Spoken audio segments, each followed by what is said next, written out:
10 years have passed since those 19 killers commandeered 4 airplanes to attack America.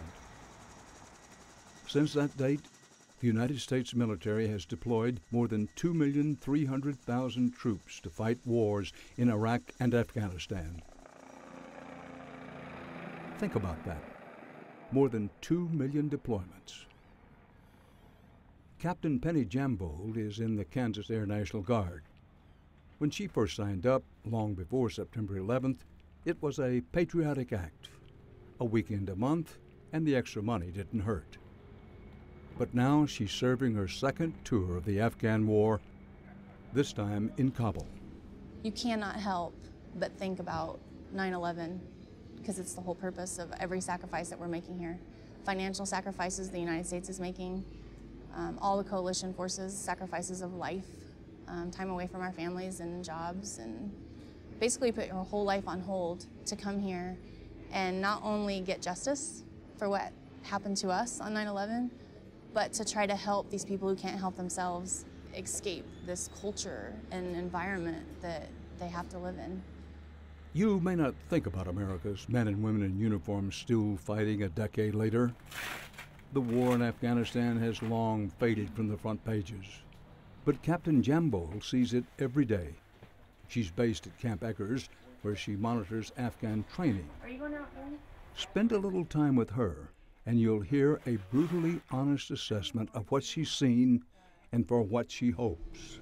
The hardest part for me has been that I work in a position where I give out money every day. And to see all the dollars going throughout the country, and then I go out to the training sites to see how those training efforts are happening and how we're meeting our requirements and how that money's being spent. And like I said, I don't see the participation and the appreciation and the work ethic.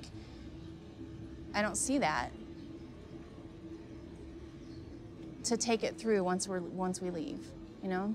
So that's the hardest part for me, is seeing what we're giving, lives and dollars primarily, and the time away from family and friends, but mainly the lives and the dollars, what we're sacrificing, and not seeing in return equal appreciation or capitalization on that. And that capitalization is still costing the United States $2 billion a week. You walk, you're shooting at them, transition, you come over and you shoot at those guys. The American military and forces from 34 other countries are now in Afghanistan trying to help Afghans build a new country. I just hope that everything that we're doing here, all the sacrifices we're making all the way around the board, I hope it makes things better for my son, for his kids, his grandkids. I hope all of this ends up being worth it, because it's not just our sacrifices, it's everyone at home's sacrifices that are important, you know? Everyone has been impacted by 9/11. We all remember it. Everyone includes loved ones left behind. Penny Jambold is a soldier and a mother. For all the millions of troops deployed, there's always a family. In her case, it's a son. I am a single mom. I had my son my freshman year of college, and it's always just been me and him, always. I've never been married, and we've had this wonderful little life. So it was hard for both of us. The other half of the family is her son Tanner. He's 19 years old now and getting ready to leave for his second year of college. I've had to sacrifice a lot, but all of it has come with some reward. You know. Everything happens for a reason. She's over there helping all the people she can help, which inadvertently helped me grow up to be who I am today. And as long as she's proud of me and I'm on the right path, then that's as mature as I need to be right now, I guess.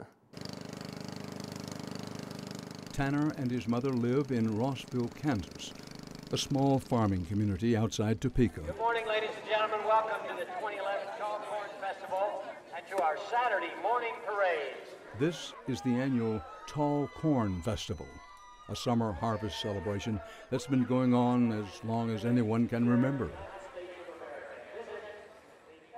There's always been support for the soldiers here, but to see the spirit of the people who care for the children left behind is indeed remarkable.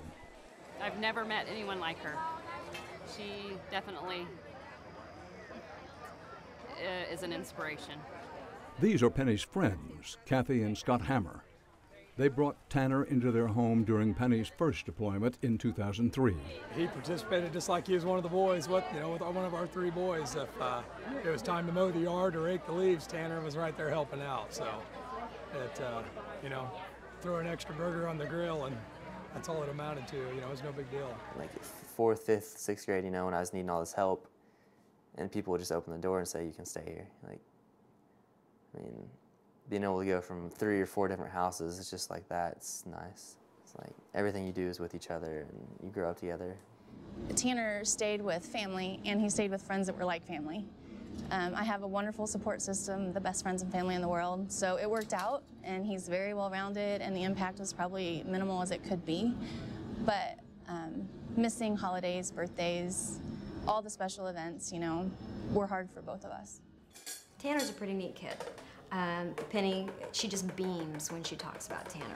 Serena McCrory owns the local coffee shop. This community it's pretty special. Everybody takes an interest in everybody else's lives and what they're doing, and comes together when there is a need. If there's a need, it's going to be taken care of. You don't find that in every town. And I'm fortunate and blessed that it's turned out well. He's a very responsible, level-headed kid. I'm sure it's impacted some children worse. I'm sure some children haven't been able to adjust as well to their parent being gone and the whole ordeal, but I feel very blessed that as hard as it's been, we're still okay. We're still very close, and he's still a great young man, not even a kid, just a great young man.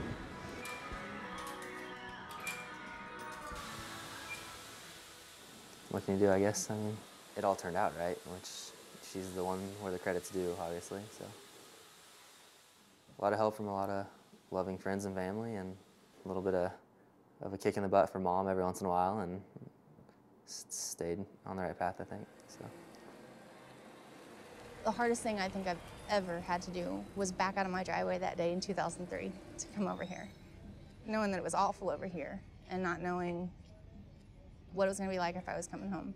Even though, once she got in the car, I'm sure she was a mess, and once I got in the house, I was a mess, but I don't know, we've both been pretty cool at keeping our heads and playing it calm, at least in front of each other.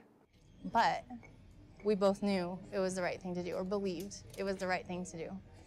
And I still believe it was the right thing to do. Now, 10 years later, I just want to go home. I don't feel as strongly this time as to the value of the time away and the impact that it's had on my son and has on my son still. I don't know that it's worth it. So even though we both believe in helping other people and doing what's right, I think it's just time to go home. Most of us just need to go home.